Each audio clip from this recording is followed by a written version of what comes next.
Right. දැන් බලන්න 2020 ගේ 4 වෙනි ගාන රුක්සරහන දීර්ඝ ඇදලා තියෙනවා. ඒක අඳින්න එපා. මෙන්න මේ කෑල්ල විතරයි දීලා තියෙන්නේ රුක්සරහනේ. මෙන්න මේකේ මෙහෙම කියනවා. බෑගයක් තුල හැඩයෙන් සහ තරමින් සමාන පහත සඳහන් පරිදි වූ දෙවර්ගයක කාසි 10ක් ඇත. A වර්ගය සාධාරණ කාසි 7ක් තියෙනවා. B වර්ගයෙන් දෙපැත්තම සිරස සටහන් කළ සාධාරණ නැති කාසි. ඒ කියන්නේ දෙපැත්තෙම මේ සිරස අගය කියන එකක් නැහැ. සිරස විතරක් තියෙන කාසි. B වර්ගයෙන් තියනවලු 3ක්. මේවා 7ක් තියෙනවා. හරිද? ඊට පස්සේ රෝම ඉලක්කම් කියනවා බෑගය තුලින් අහඹු ලෙස කාසියක් ඉවතට අහඹු ලෙස කියන්නේ අහක බලාගෙනවා කියන එකක් නිකන් බලලා නෙමෙයි. හොරෙන් වගේ ඔහොම ගන්නවා. බෑගය තුලින් අහඹු ලෙස කාසියක් ඉවතට ගන්න ලැබේ. මෙයට අදාළව පහත දී ඇති අසම්පූර්ණ රුක් සටහන සම්පූර්ණ කරන්න කියලා කියනවා.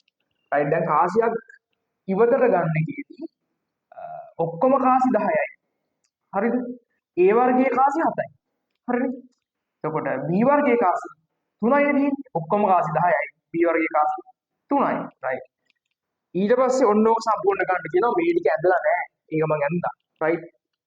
ඊට පස්සේ රෝම ඉලක්කම් දෙකටයි ඒක අඳින්නේ. ඉවතටගත් කාසිය උඩ දමා ඉවතටගත් කාසිය ටොස් එක දානවා උඩ දානවා. සිරස අගේ වැටෙන විදිහට. සිරස අගේ දානවා නෝඩ පොල්ල නැත්තම් හෙට්ටේ. හරිද? ලැබෙන විදිහට ටොස් එක දානවා. දැම්මට පස්සේ A වර්ගයේ කාසියක් නම් ලැබෙන්න පුළුවන් දේවල් දෙකක් තියෙනවා. සිරස ලැබීම එකයි. අගේ ලැබෙන්න පුළුවන් ඒත් දෙකෙන් එකයි. හැබැයි B වර්ගයේ කාසි වලට නම් එහෙම සම්භාවිතාවයක් නැහැ. ලැබෙන්න පුළුවන් ඒවා එකයි තියෙන්නේ සිරස විතරයි. ඉතින්ට ඒ හන්ද එක කියලා දානවා. හරිද? අගේ කොහොමද ලැබෙන්න බෑ අයි. ඉතින් මෑනේ B වර්ගයේ කාසි උඩ දැම්මම ඩන්ට මොන පැත්ත වෙන්න? දෙපැත්තේම තියෙන්නේ මේ සිරස. ඒක වැඩක් නැහැ. දැන් මම මෙහෙම වැඩක් කරනවා. මම මෙයාගෙන් මෙයා ගුණ කරලා මෙතනට දානවා. හරිද? 10න් 7යි. ගුණ කිරීම. 2න් 1යි.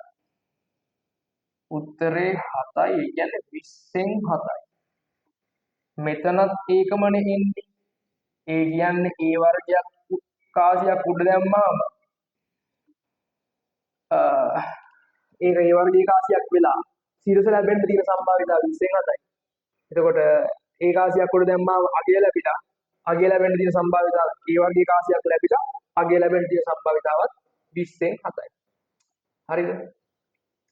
ඊට පස්සේ B වර්ගය කාසියක් අතර ආවොත් සිරස ලැබීමේ සම්භාවිතාව අපි ගුණ කරලා බලනවා. ඒක වෙනස් වෙන්නේ නැහැ නේ. ඉතින් ගුණ කරත් ඒකමනේ එන්නේ. හරි. මෙතන මේක බිඳුවෙන් ගුණ කරාම එන්නේ නැහැ. මොකුත් නැහැ. හරිද? right. ඉතින් අහනවා ඒ ටික දාන්න කියලා කියන්නේ. ඉවතටගත් කාසිය උඩ තමා වැඩෙන පැත්ත නිරීක්ෂණය කරනු ලැබේ. ඒකට අදාළ උත්තරාණ දීර්ඝ කර අදාළ සම්භාවිතා එහි ඇතුළත් කරන්න කියලා කියනවා. ඒකට තමයි අපි මේ වැඩේ කරන්නේ. හරිද? රෝම ඉලක්කම් 3 කියනවා. දැන් රෝම ඉලක්කම් 1යි 2යි අවුලක් නැහැ. ඒක ඉවරයි. හරිද? 1යි 2යි අවුලක් නැහැ. මෙතන කරලා තියෙන්නේ. රෝම ඉලක්කම් 3 කියනවා. කාසියක් ඉවතටගෙන උඩ දැමීමේ ඊට පරීක්ෂණයේ සිරස ලැබීමේ සම්භාවිතාව මේ A වර්ගයේ කාසියක් ලැබුණාම සිරස ලැබීමේ සම්භාවිතාව තමයි මෙන්න මෙයා. හරි. B වර්ගයේ කාසියක් ලැබුණාම සිරස ලැබීමේ සම්භාවිතාව මෙයා. හරිනේ. ඔය දෙන්න එකතු කරා නම් ඔයාට ලේසියෙන් උත්තරයක් ගන්න පුළුවන්. හරිද? ලේසියෙන්ම ගන්න පුළුවන්. මම මේක ඔය පල්ලෙහාන් කරන්න. හරිද? රෝම ඉලක්කම් 3. හරිද? මෙන්න මෙතන. රෝම ඉලක්කම් 3ට උත්තරේ කියන්නේ සිරස ලැබීමේ සම්භාවිතාවය. හොයන්න තියෙන්නේ අර හරි දෙන්න දාපු ටික එකතු කරන්න. 20න් 7. එකතු කිරීම 10න් 3යි. හරිද? සමානයි. පොදු හරයක් හදන්න බෑ. මෙයා 30 කරන්න මෙයා දෙකෙන් මට ගුණ කරන්න සිද්ධ වෙනවා. එහෙනම් උඩත් මම දෙකෙන් ගුණ කරනවා. සමානයි. යට පොදු හරය 20යි. උඩ 7 ධන 6. හරි අවුලක් නෑ. උත්තරේ එනවා ඊට පස්සේ 20න් 13ක්. 20න් 13ක් කියලා එනවා. සිරස ලැබීමේ සම්භාවිතාව 20න් 13යි. මේ හැදුවේ A කොටස. ඊළඟට තියෙනවා B කොටස. හරිද? තවකට අක්කාලා දාගන්න ඊට පස්සේ B කොටස හදනවා.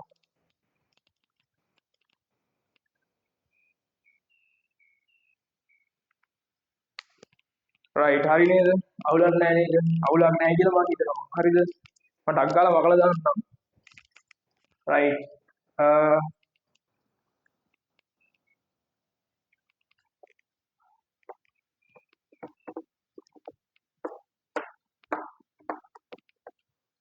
එක්කල්ලා තියෙන්නේ අවුලක් නැහැ හරිනේ. රයිට්. අඩුපාඩු තියෙනවා හදාගන්න B line එක. B. ඒක පොඩ්ඩක් අඳින්න වෙන සීට් එකක් තියෙන්නේ. හරිද?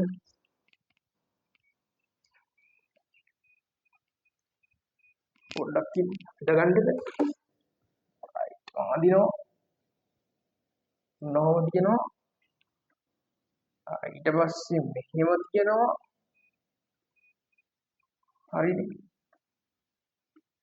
මේ පැත්ත පොඩ්ඩක් තික් කරන්න වෙයි. හරිද? ඔන්න ඔහොම තියෙනවා. දැන් මේ රුක් සරහන චුට්ටක් වෙනස්. දමා අවස්ථාවක්ද නොදමා අවස්ථාවක්ද මේක කියනවා ගුරුතුමිය හරි බිඳුවට වැඩි 10ට අඩු ඔත්තේ සංඛ්‍යාවක් සටහන් කරන ලෙස අරුණිටද බිඳුවට වැඩි 10ට අඩු ඉරට්ටේ සංඛ්‍යාවක් සටහන් කරන ලෙස වරුණිටද කීවාය. දැන් වරුණි මෙන්න මෙතන ඉන්නේ වරුණි මෙන්න මෙතන වරුණි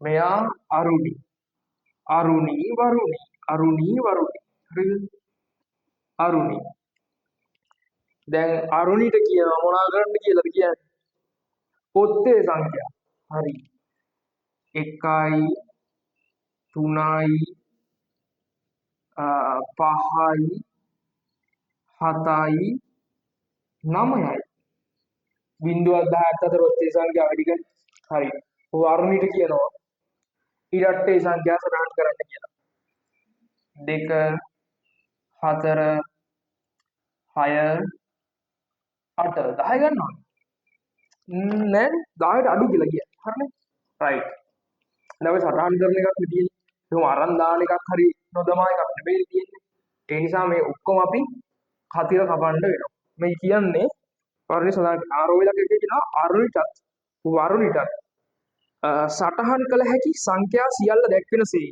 රූපයේ අක්ෂ ක්‍රමාංකනය කර නියති අවකාශයේ අවයව දී ඇති කොටුදැල මත කතිර යොදා ලකුණු කරන්න හරි ඒ මගින් දැක්වෙන සිද්ධිය වචනයෙන් කියන්න හරි රයිට් මේ ඔක්කොම කතිර කපන් යන්න ඕන පරිස්සමට වදින ටික ඔක්කොම කපන් යන්නයි හරිද මේව කතිර කපනවා කැපුවට පස්සේ ඔහොම කපනවා ඔහොම කපනවා එදවුණාද නැහැ හරි ඔහොම කැපුවට පස්සේ මොකද්ද කියන්නේ ඊළඟට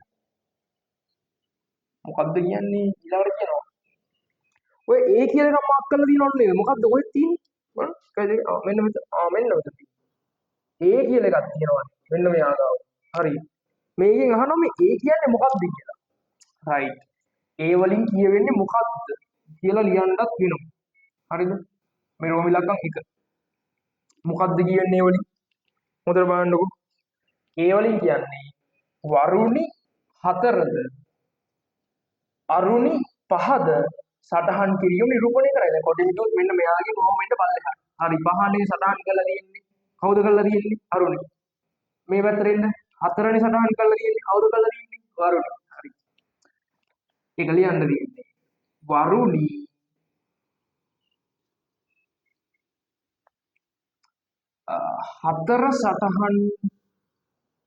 4 සටහන්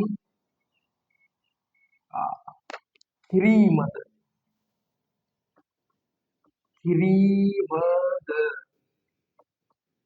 අරුණි කීයද අරුණි කීය සටහන් කිරීමද අරුණි කීයද අරුණි 5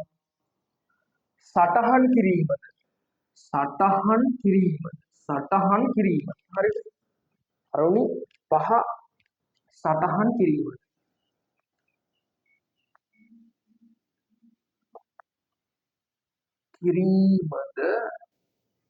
පෙන්වයි නැත්තම් නිරූපණය වේ නිරූපණය වේ. නිරූපණය වේ.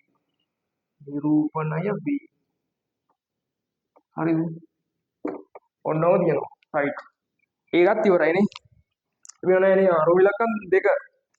අරුණි සහ වරුණ යන දෙදෙනාම නිවැරදිව සංඛ්‍යා සටහන් කර ඇතැයි සලකමින් අරුණි සටහන් කරන සංඛ්‍යාව වරුණි සටහන් කරන සංඛ්‍යාවට මොකද අරුණි සටහන් කරන ඉලක්කම හරි වරුණි සටහන් කරන ඉලක්කමට වඩා විශාල වන සිද්ධිය හරි සයිඩ් වරුණි සටහන් කරන ඉලක්කමට වඩා ලොකු වෙන්න ඕනේ මෙයා සටහන් කරන ඉලක්කම ඒ ටික ඔයාට මේ රවුන්ඩ් කරලා වෙන්න. එතකොට හරි. මේ කොටු දැලේ. දැන් මෙයා බලන්නකො. මෙයාගේ බැලුවොත් කවුද? අරුණි සටහන් කරපු එකද ලොකු වරුණි සටහන් කරපු එකද ලොකු? කවුද ලොකු? කවුද ලොකු?